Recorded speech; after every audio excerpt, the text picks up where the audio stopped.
ഇത് മലയാള മാസത്തിൽ ഏത് നക്ഷത്രത്തിലാണോ മരിച്ചത് അടുത്ത വർഷം അതേ മലയാള മാസത്തിൽ അതേ നക്ഷത്രത്തിൽ ആണ്ട് ശ്രാദ്ധം ചെയ്യണം.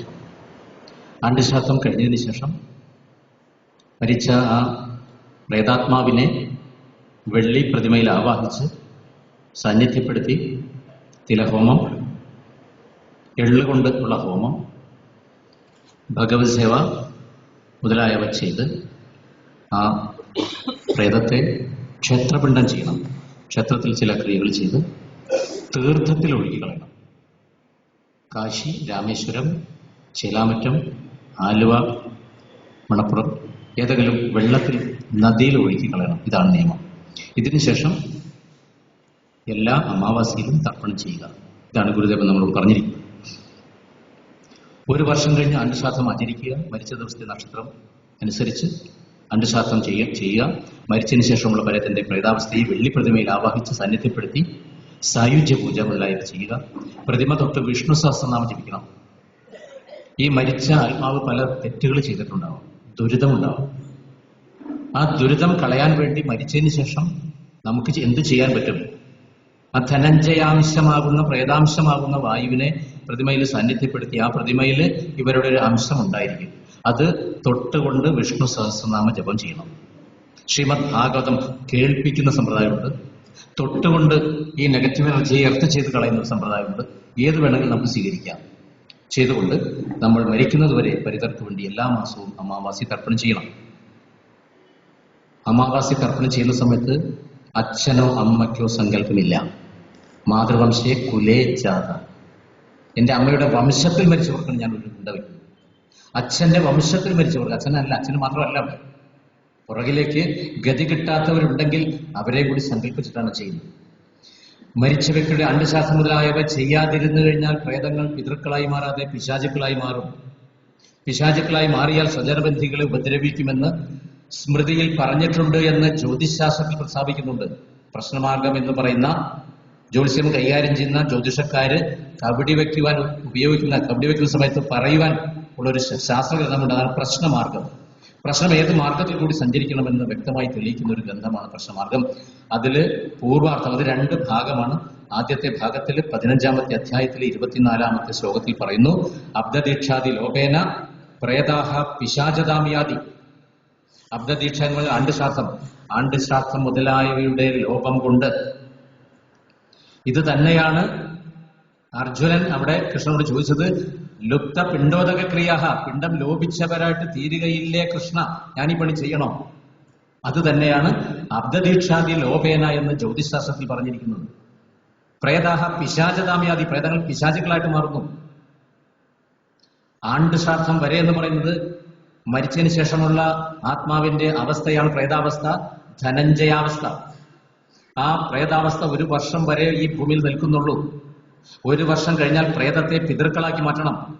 പിതൃക്കളാക്കി മാറ്റിയില്ല എങ്കിൽ അവർ പിശാചുക്കളായിട്ട് മാറും. പിശാചുക്കളായിട്ട് മാറിക്കഴിഞ്ഞാൽ പിന്നെ അവരുടെ സ്വഭാവം എന്താണെന്ന് പറയാൻ പറ്റില്ല. അവരുടെ മനസ്സിലിരിപ്പ് ഞാൻ നിങ്ങളോട് പറയാം. ജീവിച്ചിരിക്കുന്ന സമയത്ത് നിങ്ങളെ ഞങ്ങൾ ഭംഗിയായിട്ട് നോക്കി. മരിച്ചിട്ട് 1 വർഷം കഴിഞ്ഞു, ആണ്ടുശ്രാദ്ധം കഴിഞ്ഞു. ആണ്ടുശ്രാദ്ധം കഴിഞ്ഞിട്ട് ഇപ്പൊ 2 കൊല്ലായി. ഇനി നിങ്ങളുടെ കാര്യങ്ങൾ നേരെയാവണമെന്നുണ്ടെങ്കിൽ ഞങ്ങളോട് ചോദിക്കണം. ഞങ്ങൾ നിങ്ങളെ ഉപദ്രവിക്കും. പ്രശ്നം പറയുന്ന ജ്യോതിഷക്കാരന്റെ പ്രഭാഷണം ചെയ്യുന്ന ആളുടെ അഭിപ്രായമല്ല. പ്രശ്നമാർഗ ഗ്രന്ഥത്തിൽ ഇത് പറയുന്നു. അബ്ദദീക്ഷാദി ലോപേന പ്രേതായാദി പിശാചതാം സ്വജനാൻ ബാധമാനാസ്തേ സരന്തീതി ഖലു സ്മൃതി. സ്മൃതി ഗ്രന്ഥങ്ങളിൽ ഇത് പറഞ്ഞിട്ടുണ്ടെന്ന് ജ്യോതിശാസ്ത്രത്തിൽ പ്രസ്താവിച്ചിരിക്കുന്നു. അവിടെ തന്നെ പറയുന്നു, കുളികൻ ബാധാരാശിയിലോ അനിഷ്ടരാശിയിലോ നിൽക്കുമ്പോൾ പ്രേതങ്ങൾ കോപിച്ചത് മുമ്പ് ബാധ ഉണ്ടാകുന്നു. ജ്യോത്സ്യന്റെ അടുത്ത് പോയി പ്രശ്നം വയ്ക്കുന്ന സമയത്ത് അയ്യോ പിതൃക്കളുടെ ദോഷം ഉണ്ട് എന്ന് ജ്യോത്സ്യന്മാർ പറയുന്നത് ഗുളികൻ എന്ന് പറയുന്ന ഗ്രഹത്തിന്റെ അനിഷ്ടസ്ഥിതി നോക്കിയിട്ടാണ്.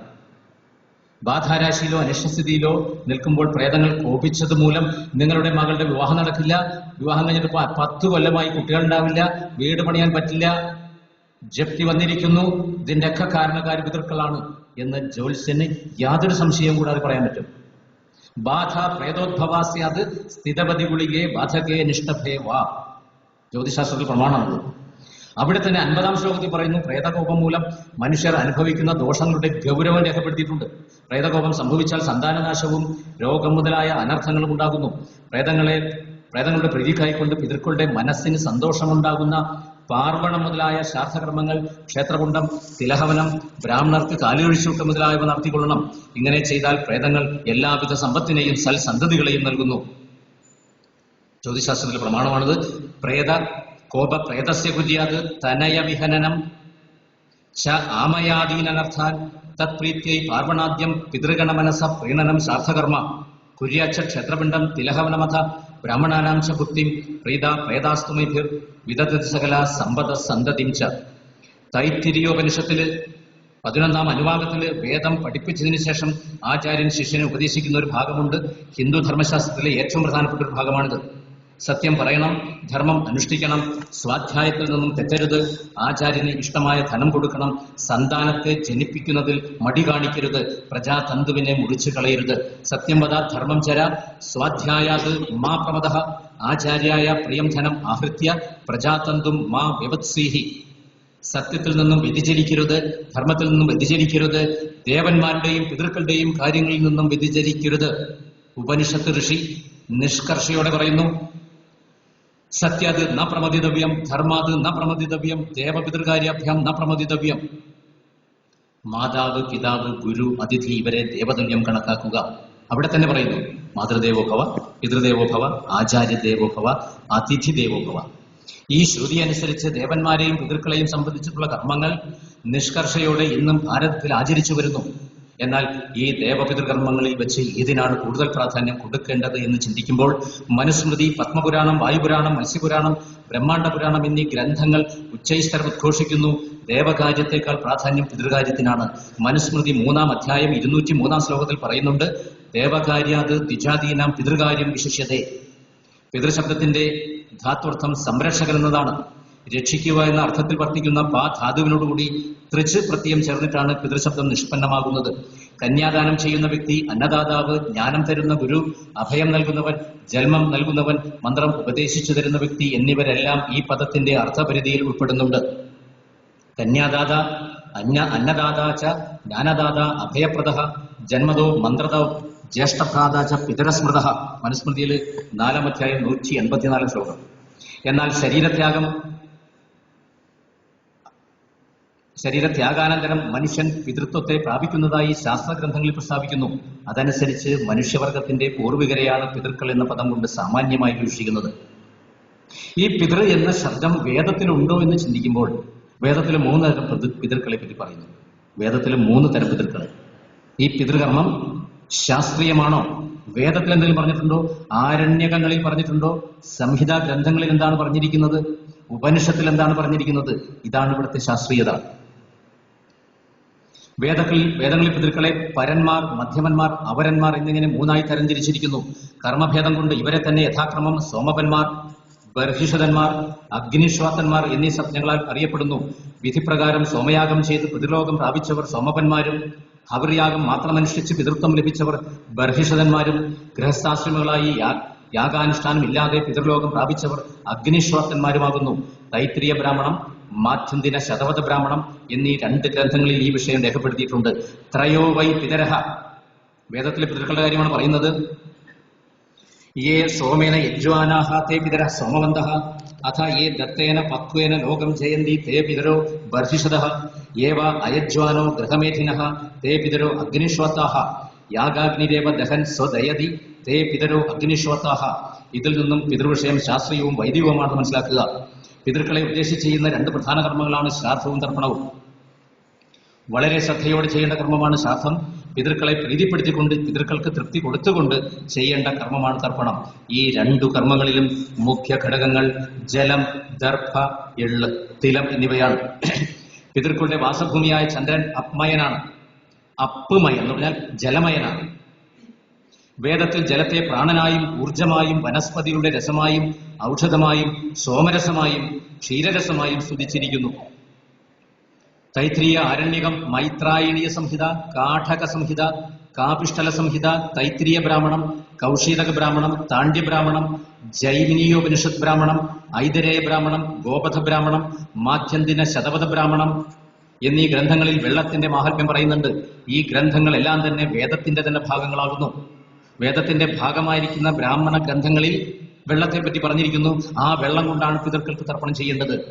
ആപ സോമ സൂത ചന്ദ്രാഹി ആപ ചന്ദ്രമാവ അപാം പുഷ്പം ചന്ദ്രമാവ അപാം ആയതനം ആപോ വൈ ചന്ദ്രമസ ആയതനം പ്രാണാവ ആപ ആപാഹവ ഔഷധീനാം രസഃ ആപോ വൈ സോമസിരസഃ പ്രവിഷ്ട അന്നമാപ അമൃതം വാ ആപ ആപ ആജ്യം ആപോ വൈ ക്ഷീരരസ ആസൻ.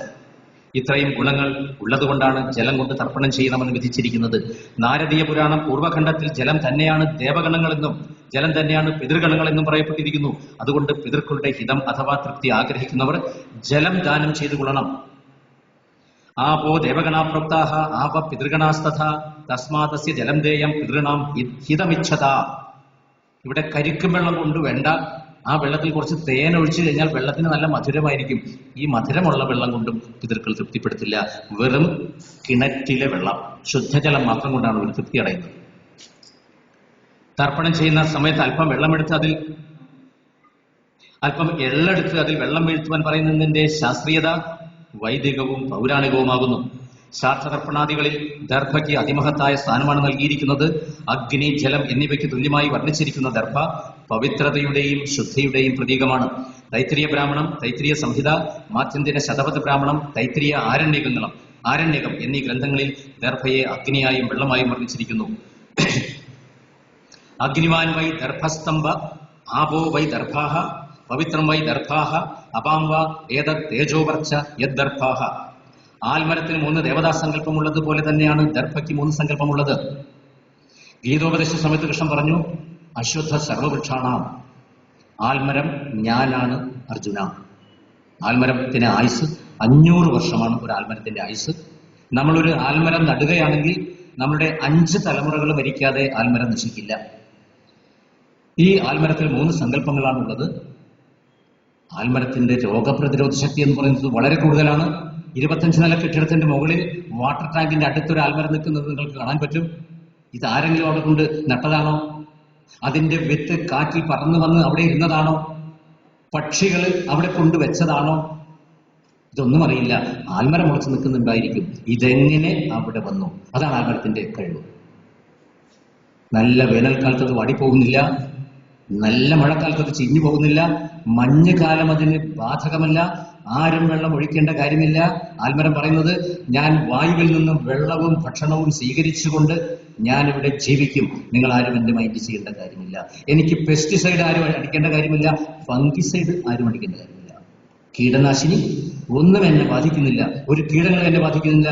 ഇത്രയും മഹത്തായ ആൽമരത്തിന്റെ പ്രദർശനം വയ്ക്കുന്ന സമയത്ത് 3 ദേവതാ സങ്കല്പമുണ്ട്. മൂലതോ ബ്രഹ്മരൂപായ, മധ്യതോ വിഷ്ണുരൂപിണെ, അഗ്രത ശിവരൂപായ, വൃക്ഷരാജായ തേ നമഃ. ഈ മന്ത്രം ചൊല്ലിട്ടാണ് ആൽമരത്തിന് പ്രദർശനം വയ്ക്കേണ്ടത്. ഈ ആൽമരത്തിന്റെ മഹത്വം ദർഭയ്ക്കുണ്ട്. അതാണ് ദർഭ നമ്മൾ എടുക്കാനുള്ള കാരണം. ദർഭയുടെ അഗ്രം ദേവന്മാരുടെയും മധ്യം മനുഷ്യരുടെയും മൂലം പിതൃക്കളുടെയും ഭാഗമാകുന്നു എന്ന് ഗരുഡ പുരാണം, പ്രേതഖണ്ഡത്തിലും സ്കന്ദപുരാണത്തിലും മാത്യന്തിന ശതപഥ ബ്രാഹ്മണത്തിലും പറയുന്നു. അഗ്രമിവ വൈ ദേവാനാം മധ്യമിവ മനുഷ്യാണാം മൂലമിവ പിതൃണാം. ദേവകാര്യങ്ങളിലും പിതൃകാര്യങ്ങളിലും ദർഭയുടെ എണ്ണം എത്ര വീതം എടുക്കണമെന്ന് സ്മൃതിരത്നം, സ്മൃതി മുക്താഫലം എന്നീ 2 ഗ്രന്ഥങ്ങളിൽ പറയുന്നു. ദേവകാര്യങ്ങളിൽ 2 ദർഭയും പിതൃകാര്യങ്ങളിൽ 1 എണ്ണമോ 3 എണ്ണമോ ആക്കിയാണ് സങ്കല്പം ചെയ്യേണ്ടത്. ദേവകാര്യേഷു ദർഭൗ ദ്വൗ പിത്രിയെ ചൈകം ത്രയോപിവ. പിതൃക്കൾക്ക് ഏറ്റവും പ്രീതികരമായ മറ്റൊരു പദാർത്ഥം തിലം, എള്ളാകുന്നു. തിലമിശ്രിതമായ ജലം കൊണ്ടാണ് തർപ്പണം ചെയ്യേണ്ടത്. തിലത്തിൽ അടങ്ങിയിരിക്കുന്ന തൈലത്തിന് വിശപ്പ്, ഉഷ്ണം എന്നിവ ശമിപ്പിക്കുവാനുള്ള കഴിവുണ്ട്. വെളുപ്പ്, കറുപ്പ്, കടും കറുപ്പ്, വനത്തിലുണ്ടാകുന്നത് ജർത്തിലം. 4 തരത്തിലാണ് എള്ളുള്ളത്. ഇതില് കറുപ്പ് നിറത്തിലുള്ളതാണ് പിതൃകർമ്മത്തിന് സ്വീകാര്യം. ദർഭയും എള്ളും മഹാവിഷ്ണുവിന്റെ ശരീരത്തിൽ നിന്നും ആവിർഭവിച്ചവയാണെന്ന് ഗരുഡ പുരാണത്തിലും മത്സ്യപുരാണത്തിലും പറയുന്നു. അതുകൊണ്ട് തന്നെ അവയ്ക്ക് ദൈത്യ, ദാനവ, അസുരാദികളെ അകറ്റുവാനുള്ള ശക്തി കൂടുതലുണ്ട്. നെഗറ്റീവ് എനർജി നശിപ്പിച്ച് കളയുവാനുള്ള ശക്തി ദർഭയ്ക്കും എള്ളിനുമുണ്ട്. എന്തുകൊണ്ടെന്നാൽ ചൈതന്യവാനായിരിക്കുന്ന വിഷ്ണു ഭഗവാന്റെ ശരീരത്തിൽ നിന്നുമാണത് ഉത്ഭവിച്ചിരിക്കുന്നത്. മഹാനാരായണോപനിഷത്തിൽ എള്ളിന്റെ മഹാത്മ്യം പറയുന്നു. 64-ാം അനുവാകത്തിന്റെ അവസാന ഭാഗത്ത് വ്യത്യസ്തമായ എള്ളുകളെ പറ്റി പറഞ്ഞതിന് ശേഷം 7 തരം പാപങ്ങൾ ചെയ്തതിന്റെ പ്രായശ്ചിത്തമായി എള്ള് ഹോമിക്കുവാൻ പറയുന്നുണ്ട്. എന്ന് പറഞ്ഞാൽ തിലഹോമം ചെയ്യുന്നതിന്റെ ശാസ്ത്രീയത ഉപനിഷത്തുമായി ബന്ധപ്പെട്ട് കിടക്കുന്നു. കള്ളന്റെ വീട്ടിൽ നിന്നും ഭക്ഷണം കഴിച്ചത് കൊണ്ടുള്ള പാപം, എൻ്റെ സുഹൃത്തൊരു കള്ളനാണ്, ഇതെനിക്കറിയില്ല, ഞാൻ അയാളുടെ വീട്ടിൽ നിന്ന് ഭക്ഷണം കഴിച്ചിട്ടുണ്ട്, ഇത് എനിക്ക് പാപം അനുഭവിക്കേണ്ടി വരും. പുലസമയത്ത് ഒരു വ്യക്തിയുടെ ശ്രാദ്ധത്തിൽ ഭക്ഷണം കഴിച്ചതുകൊണ്ടുള്ള പാപം പ്രധാനമായിട്ടും അസ്ഥി സഞ്ചയന ദിവസം പുലയുള്ള വീട്ടിൽ നിന്നും ബ്രേക്ക്ഫാസ്റ്റ് ശരിക്കും വയറ് നിറച്ച് കഴിച്ച് നമ്മൾ പോകുന്നുണ്ട്. പാപത്തോടു കൂടിയാണ് നമ്മൾ പോകുന്നത്. യാതൊരു കാരണവശാലും അസ്ഥി സഞ്ചയന ദിവസം ആ മരിച്ച വ്യക്തിയുടെ വീട്ടിൽ നിന്ന് ഭക്ഷണം കഴിക്കാൻ പാടില്ല. അവര് ഭക്ഷണം കൊടുക്കാൻ പാടില്ല. ഇത് കർശന നിയമമാണ്. സ്മൃതി ഗ്രന്ഥങ്ങളിൽ പറഞ്ഞതാണ് ഞാൻ പറയുന്നത്. ശ്രാദ്ധത്തിൽ ഭക്ഷണം കഴിച്ചുകൊണ്ടുള്ള പാപം, ഉദാഹരണത്തിന് അസ്ഥി സഞ്ചാര ദിവസം ആ വീട്ടിൽ നിന്ന് ഭക്ഷണം കഴിക്കുന്നതിന് പാപമായി പറയുന്നു. ബ്രഹ്മഹത്യ മൂലം ഉണ്ടായ പാപം, ഗുരുവിന്റെ ഭാര്യയെ പ്രാപിച്ചതുകൊണ്ടുണ്ടായ പാപം, ഗോക്കളെ മോഷ്ടിച്ചത് കൊണ്ടുണ്ടായ പാപം, മദ്യം കഴിച്ചത് കൊണ്ടുണ്ടായത്. പലരും മദ്യം കഴിക്കുന്ന ആളുകളാണ്. ഈ മദ്യം കഴിച്ചതിന് ശേഷം ഇനി ഞാൻ എന്താണ് ചെയ്യേണ്ടത്? എള്ള് ഹോമിച്ചാൽ മതി എന്നാണ് മഹർഷിമാർ പറയുന്നത്. തിലഹോമം ചെയ്തു കഴിഞ്ഞാൽ ഈ പാപം നശിപ്പിക്കാൻ പറ്റുന്നു എന്ന് വിചാരിച്ച് മദ്യം കഴിക്കുവാൻ ഒരു ലൈസൻസ് ആയിട്ട് എടുക്കരുത്. ഗർഭസ്ഥ ശിശുവിനെ കൊന്നത് കൊണ്ടുള്ള പാപം, കല്യാണം കഴിഞ്ഞ് പരീക്ഷ സമയത്താണ് പ്രസവം വരുന്നത്.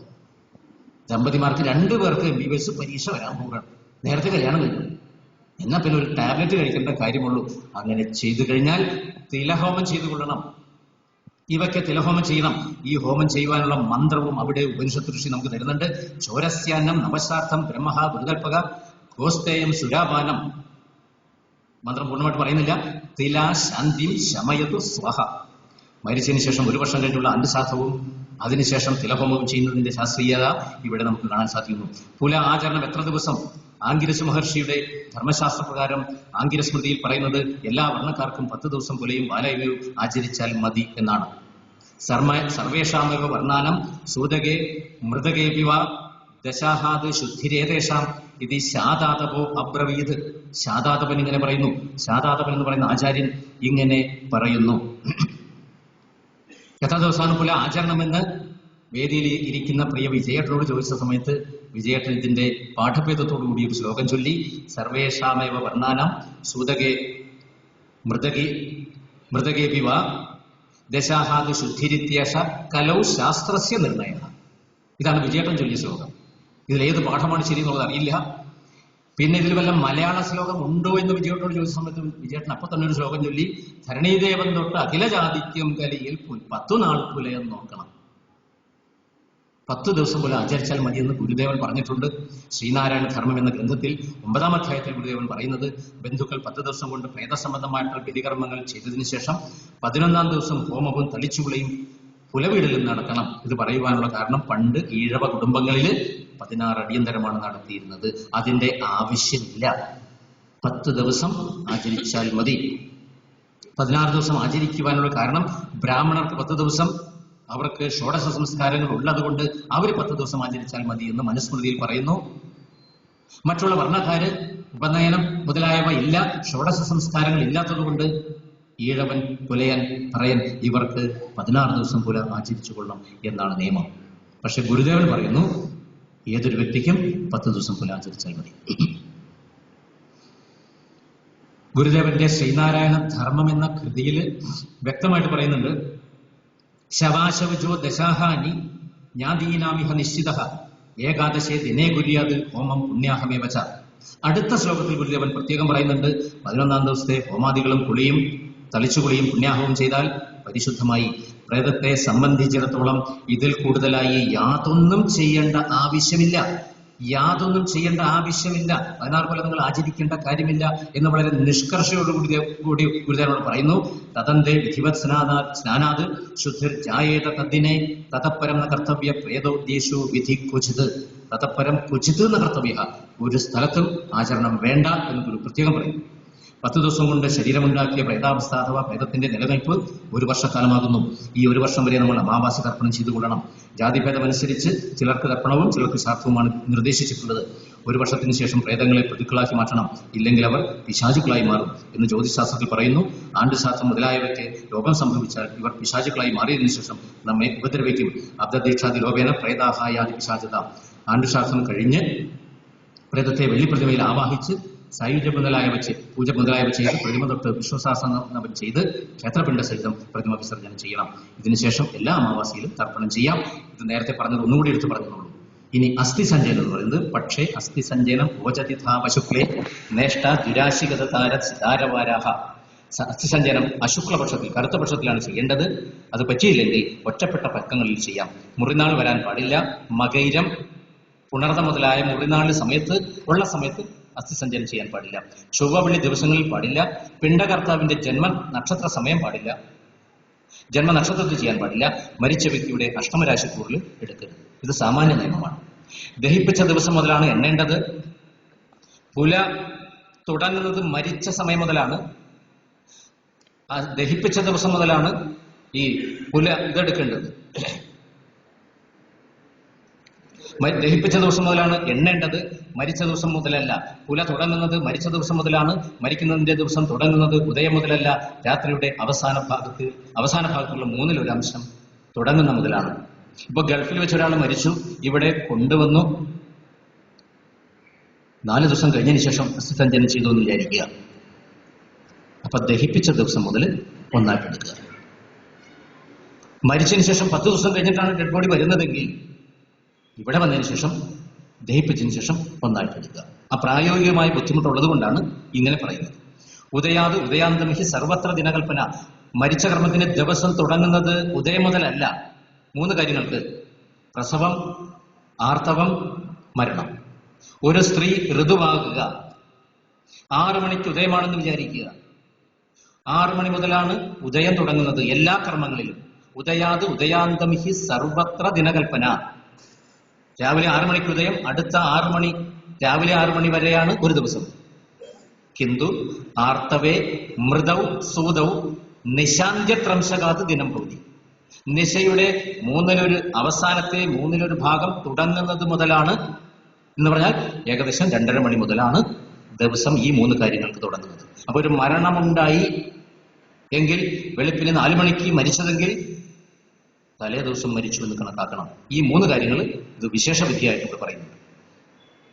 സഞ്ചയന ദിവസം ഭക്ഷണം കൊടുക്കരുത്. പുല തീർന്നതിന് ശേഷമേ ഭക്ഷണം വിളമ്പാൻ പാടുള്ളൂ. മരണശേഷം ഉണ്ടാകുന്ന നക്ഷത്രദോഷം, പഞ്ചകദോഷം അഥവാ വസുപഞ്ചകദോഷം എന്നൊരു ദോഷമുണ്ട്. പഞ്ചമിയിൽ ദോഷമില്ല. ഇതൊരു തെറ്റിദ്ധാരണയുടെ ആളുകൾക്ക്. മരിച്ചു കഴിഞ്ഞാൽ ആദ്യം തന്നെ ഇവർ കലണ്ടർ നോക്കും.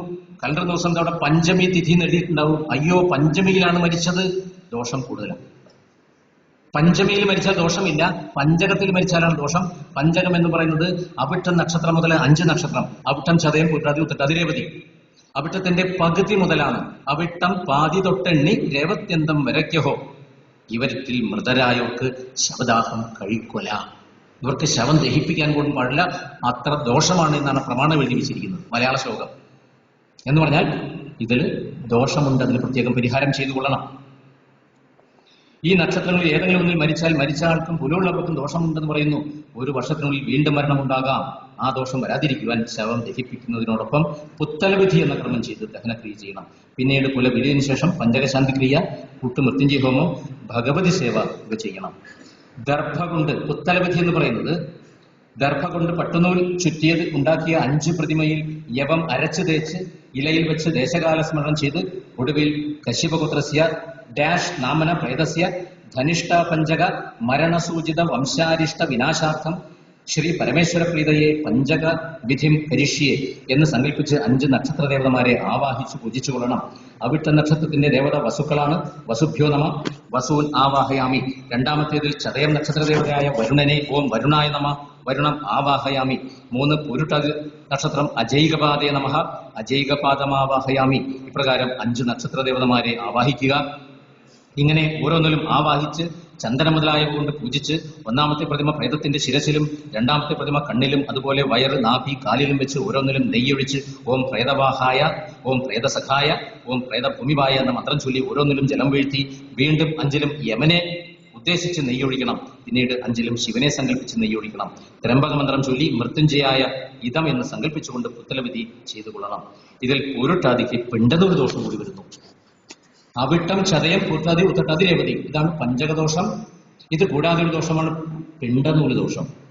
മുപ്പൂരം, പുണർദത്രയ, മൃഗശിര, കേട്ടയും, കാർത്തിക. പൂരം, പൂരാടം, പൂരുട്ടാതി, പുണർദം പോയ മാലിന്യം, മകൈരം, കാർത്തിക എന്നീ നക്ഷത്രങ്ങൾക്ക് പിണ്ടനൂൽ ദോഷം വരുന്നു. പൂരുട്ടാതി ഇത് രണ്ടും ബന്ധിക്കുന്നുണ്ട്. പിണ്ടനൂൽ ദോഷവും വരുന്നു, പഞ്ചകദോഷവും വരുന്നു. അപ്പൊ പൂരുട്ടാതി നക്ഷത്രത്തിൽ മരിച്ചു കഴിഞ്ഞാൽ ദോഷം വളരെ കൂടുതലാണ്. അതിന് പഞ്ചകശാന്തിക്രിയയും പിണ്ടനൂൽ ശാന്തിക്രിയയും കൂട്ടുമൃത്യുഞ്ജയ ഹോമവും ഭഗവതി സേവയും ചെയ്യണമെന്നാണ് നിയമം. പക്ഷെ മിനിമം നമുക്ക് കൂട്ടുമൃത്യുഞ്ജയ ഹോമമെങ്കിലും ചെയ്തിരിക്കണം. ആത്മഹത്യ മുതലായ അകാല മരണമാണെങ്കിൽ കുലവീടിയതിനു ശേഷം പ്രത്യേകം നാരായണ ബലി മുതലായവ ചെയ്യണം. വിഷം കഴിച്ച് മരിക്കുകയോ കെട്ടിത്തൂങ്ങി മരിക്കുകയോ ചെയ്തു കഴിഞ്ഞാൽ ദോഷം വളരെ കൂടുതലാണ്. അതിന് പ്രത്യേകം സങ്കല്പങ്ങൾ വേറെ ചെയ്യാനുണ്ട്. ചാർവാകൻ എന്ന നിരീശ്വരവാദി ചോദിച്ച ചോദ്യം ഇതാണ്: മരിച്ചവർ ശ്രാദ്ധവും തർപ്പണവും കൊണ്ട് തൃപ്തരാകുന്നുവെങ്കിൽ പരദേശത്ത് പോകുമ്പോൾ അന്നം, വസ്ത്രം, ധനം എന്നിവ എന്തിനു കൊണ്ടുപോകുന്നു? മരിച്ച ആളിന്റെ പേരിൽ തർപ്പണം ചെയ്യുന്ന പദാർത്ഥങ്ങൾ സ്വർഗത്തിലെത്തുമെങ്കിൽ പരദേശത്ത് യാത്ര ചെയ്യുന്നവർക്ക് വേണ്ടി ബന്ധുക്കൾക്ക് വീട്ടിൽ തർപ്പണം ചെയ്ത് ദേശാന്തരങ്ങളിൽ അവ എത്തിക്കാമല്ലോ. ഇങ്ങനെ എത്തിക്കാനായില്ലെങ്കിൽ സ്വർഗത്തിൽ എങ്ങനെ അവ എത്തുന്നു? നിരീശ്വരവാദിയായിരിക്കുന്ന ചാർവാകന്റെ ചോദ്യമാണ്. മൃദാനാം അഭി ജന്തൂനാം ശ്രാർത്ഥം ചെയ്ത് തൃപ്തി കാരണം ഗച്ഛതാമിഹ ജന്തൂനാം വ്യർത്ഥം പാഥേയ കൽപ്പനം. പാഥേയം എന്ന് പറഞ്ഞ പൊതിച്ചോറ് അവർക്ക് കൊണ്ടുപോകേണ്ട കാര്യമില്ല. മനുഷ്യലോകത്തിൽ ദാനം ചെയ്യുന്നത് കൊണ്ട് സ്വർഗവാസികൾ തൃപ്തരാകുന്നുവെങ്കിൽ താഴത്തെ നിലയിൽ വിളമ്പി വെച്ചാൽ മുകളിലത്തെ നിലയിലുള്ളവർക്ക് ഉണ്ണാനാകുമല്ലോ. ചാർവാകന്റെ രണ്ടാമത്തെ ചോദ്യമാണ്. സ്വർഗസ്ഥിത യഥാതൃപ്തിം ഗച്ഛേയു തത്ര ദാനതഃ പ്രാസാദസ്യ ഉപരിസ്ഥാനാം അത്ര കസ്മാത് ന ദീയതേ. ഈദൃശമായ ചാർവാകന്മാരുടെ വാദങ്ങൾക്ക് ഇടവരുത്തിയത് തീർച്ചയായും അവൈദികമായ ചിന്ത സനാതന ധർമാനുയായികൾ സ്വീകരിച്ചതുകൊണ്ടാണ്. വേദങ്ങളാണ് ഹിന്ദുക്കളുടെ അടിസ്ഥാന ഗ്രന്ഥം. വേദങ്ങളിലുള്ള അന്തസത്തയെ തന്നെയാണ് പുരാണങ്ങളിൽ കൂടി വ്യാസമഹർഷി നമ്മളെ ബോധിപ്പിക്കുന്നത്. ഈ വിഷയത്തെപ്പറ്റി മഹർഷിയുടെ അഭിപ്രായം ഇപ്രകാരമാണ്: ഭാവി കാലങ്ങളിൽ പല ചാർവാകന്മാരും ഭാരതഭൂമിയിൽ അവതരിക്കുമെന്ന് മനസ്സിലാക്കിക്കൊണ്ട് തന്നെയാണ് ഈ വിഷയത്തിന്റെ ഗൗരവവും മഹത്വവും ആദിത്യ പുരാണത്തിൽ കൂടി വ്യാസമഹർഷി നമ്മളെ ബോധ്യപ്പെടുത്തിയത്. മരിച്ചുപോയ പിതൃക്കൾ എന്നൊരു വിഭാഗം ഇല്ല എന്ന് മനസ്സിൽ കരുതിയിട്ട് ഏതൊരാളാണോ അവർക്ക് ശ്രാദ്ധം, തർപ്പണം മുതലായവ ചെയ്യാതിരിക്കുന്നത് അവന്റെ രക്തം പിതൃക്കൾ കുടിക്കുന്നു. മരിച്ചതിന് ശേഷം ഇവിടെ ആരും കാണാനില്ല, തർപ്പണവും ശ്രാദ്ധവും ചെയ്യേണ്ട കാര്യമില്ല എന്ന് ഒരാൾ വിചാരിച്ചുകൊണ്ട് തർപ്പണവും ശ്രാദ്ധവും ചെയ്യാതിരിക്കുന്നുവെങ്കിൽ പിതൃക്കൾ ആ മനസ്സിൽ വിചാരിച്ചവന്റെ രക്തം വലിച്ചു കുടിക്കുന്നു. BP പേഷ്യൻസ് ഇവിടെ ഇരിക്കുന്നുണ്ടെങ്കിൽ അവർ പ്രത്യേകം ശ്രദ്ധിക്കുക. പോയി അടുത്ത മാസം മുതൽ തർപ്പണം ചെയ്തു കഴിഞ്ഞാൽ മിക്കവാറും അത് മാറ്റാൻ സാധ്യമാകും. അവർക്ക് ട്രീറ്റ്മെന്റിന്റെ ആവശ്യം വരികയില്ല. അവർ ഡോക്ടർമാരെ കാണേണ്ടി വരികയും സാധ്യതയില്ല. അവരുടെ രക്തം കുടിക്കുന്നത് ആരാണ്? കൗണ്ട് കുറവ്, ഹീമോഗ്ലോബിനിൽ കൗണ്ട് കുറവ് പ്രശ്നങ്ങൾ ഉണ്ടാക്കുന്നത് പിതൃക്കളാണെന്ന് മനസ്സിലാക്കി അവരെ സന്തോഷിപ്പിക്കുക. നസന്തി പിതരശ്ചേതി കൃത്വ മനസി യോ നരഹ ശ്രാർത്ഥം ന കുരുതേ തത്ര തസ്യ രക്തം പിബന്തിത്തേ. നാരദ പുരാണത്തിൽ മഹർഷിയുടെ പ്രമാണമാണ്. ഉപസർഗമല്ലാത്തതും എന്നാൽ ഉപസർഗ സമാനമായതുമായ ഒരു പദമാണ് ശ്രദ്ധ. ആ പദത്തോടുകൂടി ധ എന്ന ധാതു ചേർത്താൽ ശ്രദ്ധ എന്ന പദം കിട്ടും. ധാത്വർത്ഥം ദുധാഞ്ഞ് ധാരണപോഷണയോഹോ. പരസ്മൈപതിയും ആത്മനേപതിയുമായ ഉഭയപതി ധാതുവാണിത്. ശ്രദ്ധധാതി ശ്രദ്ധധത്തെ. ഇതിന്റെ അർത്ഥം ചുരുക്കി പറഞ്ഞാൽ ഗുരുപതിഷ്ഠ വാക്യേഷു ശ്രദ്ധ. ഒരു സ്ഥലത്ത് പറയുന്നു ശ്രദ്ധാവാൻ ലഭതേ ജ്ഞാനം, ഗീത പറയുന്നു. ആസ്തിക്യ ബുദ്ധി ഏവ ശ്രദ്ധ എന്ന് വേറൊരു സ്ഥലത്ത് പറയുന്നു. വേദാദി ബോധിത ഫലാവശ്യം ഭാവ നിശ്ചയ ശ്രദ്ധ, ഇത് വേറൊരു സ്ഥലത്ത് പറയുന്നു. 5 മിനിറ്റ്. ശ്രദ്ധയോടുകൂടി ഏതൊരു കാര്യം ചെയ്യപ്പെടുന്നുവോ അത് ശ്രാദ്ധം. ശ്രദ്ധയായത് ക്രിയതേ തത് ശ്രാദ്ധം. ബ്രഹ്മാണ്ഡ പുരാണത്തിൽ ശ്രാദ്ധഖണ്ഡത്തിൽ ശ്രാദ്ധം എന്ന പദത്തിന്റെ അർത്ഥം ഇപ്രകാരമാണ് പറഞ്ഞിരിക്കുന്നത്: പിതൃക്കളെ ഉദ്ദേശിച്ച് യുക്തമായ സ്ഥലത്ത് വെച്ച് അനുയോജ്യമായ സമയത്തിൽ അർഹതയുള്ള വിപ്രന്മാർക്ക് ശ്രദ്ധയോടുകൂടി ദാനം ചെയ്യുന്നതിന് ശ്രാദ്ധം എന്ന് പറയുന്നു. ദേശേ കാലേച്ച പാത്രേച്ച ശ്രദ്ധയാ വിധിനാചയത് പിതൃനിർദ്ദേശ വിപ്രേഭ്യോ ദത്തം ശ്രാദ്ധം ഉദാഹൃതം. ശ്രാദ്ധം 3 വിധത്തിലുണ്ട്. നിത്യം, നൈമിത്തികം, കാമ്യം. നിയതമായ കാരണം കൊണ്ട് വിധിക്കപ്പെട്ടതും കർത്തവ്യമെന്ന നിലയിൽ അനുഷ്ഠിക്കേണ്ടതും നിത്യം എന്നറിയപ്പെടുന്നു. ചെയ്യാതിരുന്നു കഴിഞ്ഞാൽ ദോഷം സംഭവിക്കുന്നതും പരേതൻ അന്തരിച്ച തിഥിയിലോ അമാവാസിയിലോ ചെയ്യുവാൻ വിധിക്കപ്പെട്ട തർപ്പണം, ശ്രാദ്ധം മുതലായവയാണ് നിത്യങ്ങൾ. നിമിത്തവശാൽ ചെയ്യേണ്ടത് നൈമിത്തികം, നാന്തി ശ്രാദ്ധം, സ്വതകുംഭം, സപിണ്ഡീകരണം മുതലായവ ഒരു പ്രത്യേകം നിമിത്തം, ഒരു കാരണവശാൽ അനുഷ്ഠിക്കപ്പെടുന്നതിനാൽ അത് നൈമിത്തികമാകുന്നു. ഫലത്തെ ആഗ്രഹിച്ചുകൊണ്ട് പ്രത്യേക തിഥിവാര നക്ഷത്രങ്ങളിൽ ചെയ്യുന്നത് കാമ്യശ്രാദ്ധം. സൗന്ദര്യമുള്ള പുത്രലബ്ധിക്ക് വേണ്ടി പ്രഥമതിഥിയിലും വിദ്യാപ്രാപ്തിക്ക് വേണ്ടി വ്യാഴാഴ്ചകളിലും സ്വർഗപ്രാപ്തിക്ക് വേണ്ടി കാർത്തിക മുതലായ നക്ഷത്രങ്ങളിലും അനുഷ്ഠിക്കുന്നവ കാമ്യശ്രാദ്ധത്തിൽപ്പെടുന്നു. ശ്രാദ്ധത്തെ ഏകോദിഷ്ടം, പാർവണം എന്നിങ്ങനെ മറ്റൊരു തരത്തിലും വിഭജിച്ചിട്ടുണ്ട്. ഏകോദിഷ്ടം അന്തരിച്ച ഒരു വ്യക്തിയെ ഉദ്ദേശിച്ചും പാർവണം അമാവാസിയിലും മറ്റു കാലങ്ങളിലും പിതൃവർഗത്തെ ഉദ്ദേശിച്ചും ചെയ്യുന്നതാണ്. അമാവാസ്യാം യത് ക്രിയതേ തത് പാർവണമുദാഹൃതം. തർപ്പണം ചെയ്യുന്നതിന്റെ ഒരു സാർവലൗകിക ഭാവന നമ്മൾ ആ തർപ്പണ ദിവസം പറയുന്നുണ്ട്. തർപ്പണം തുടങ്ങുന്നതിന് മുമ്പ് ആചാര്യമുഖേന അദ്യ കരിഷ്യേ നമ എന്ന് സങ്കല്പിക്കുന്നുണ്ട്. ആ ആചാര്യന് തർപ്പണം കഴിഞ്ഞ് ദക്ഷിണ നൽകിയതിനു ശേഷം ഒരു സങ്കല്പമുണ്ട്. ബ്രഹ്മാവ് മുതൽ ചെടികൾ വരെയുള്ള ദേവന്മാരും ഋഷിമാരും പിതൃക്കളും മനുഷ്യരും മാതൃമഹാമതികളും എല്ലാവരും തൃപ്തരായി തീരട്ടെ. കഴിഞ്ഞുപോയ കോടിക്കണക്കിന് കുലങ്ങളിലുള്ളവർക്കും സപ്തദ്വീപുകളിൽ വസിക്കുന്നവർക്കും എല്ലാ ലോകങ്ങളിലുള്ളവർക്കും ഈ തിലോദകം ഭവിക്കട്ടെ എന്ന് സങ്കല്പിച്ച് കൊണ്ട് ചെയ്യുന്ന ഒരു ശ്ലോകമുണ്ട്. ഓം ആബ്രഹ്മ സ്തംഭപര്യന്തം ദേവർഷി പിതൃമാനവാഹ തൃപ്യന്തു പിതരസർവേ മാതൃമാതാ മഹാദേഹ അതീതകുലകൂടീനാം സപ്തദ്വീപ നിവാസിനാം ആ ബ്രഹ്മഭുവനാൻ ലോകാൻ ഇതമസ്തു തിലോദകം. നരക ചതുർത്ഥി ദിവസമായ കാർത്തിക മാസത്തിലെ കൃഷ്ണപക്ഷ ചതുർദശി ദിവസമാണ് യമതർപ്പണം ചെയ്യേണ്ടത്. തർപ്പണം, ഭീഷ്മതർപ്പണം, യമതർപ്പണം, അങ്ങനെ പല തർപ്പങ്ങളുണ്ട്.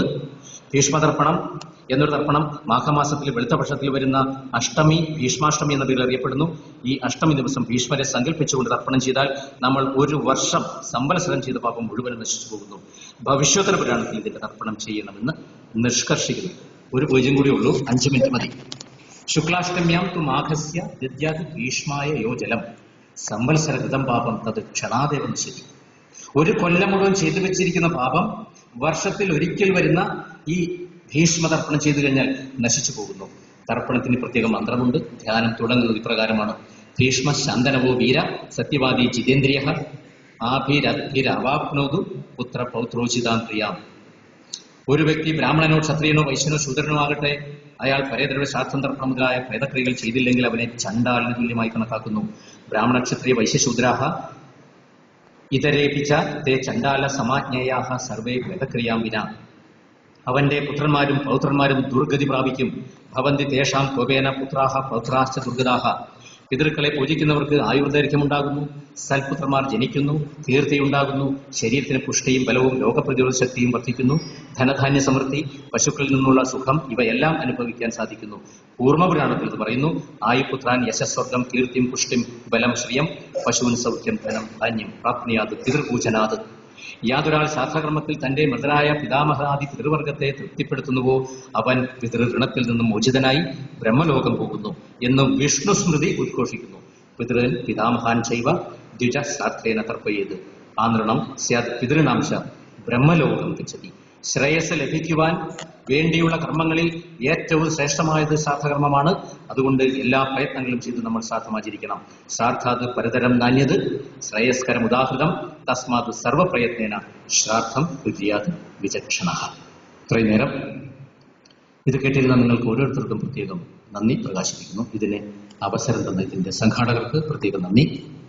ഈ പറഞ്ഞ വിഷയങ്ങളിൽ എന്തെങ്കിലും അപശബ്ദങ്ങൾ പുറത്തു വന്നിട്ടുണ്ടെങ്കിൽ അത് ബാക്കി പറയുന്ന 2 പ്രഭാഷകന്മാരും അത് തിരുത്തണം. വിജയേട്ടനോട് പ്രത്യേകം അപേക്ഷിക്കുകയാണ്. എന്തെങ്കിലും തെറ്റ് പറ്റിയിട്ടുണ്ടെങ്കിൽ ഇത് തിരുത്തി ഇവിടെ പറഞ്ഞുകൊള്ളണം. ഞാൻ ഈ പറഞ്ഞത് മിക്കവാറും വിജയേട്ടൻ പറഞ്ഞത് കാര്യങ്ങൾ തന്നെയാണ്. അതുകൊണ്ടാണ്. വീണ്ടും നന്ദി, നമസ്കാരം.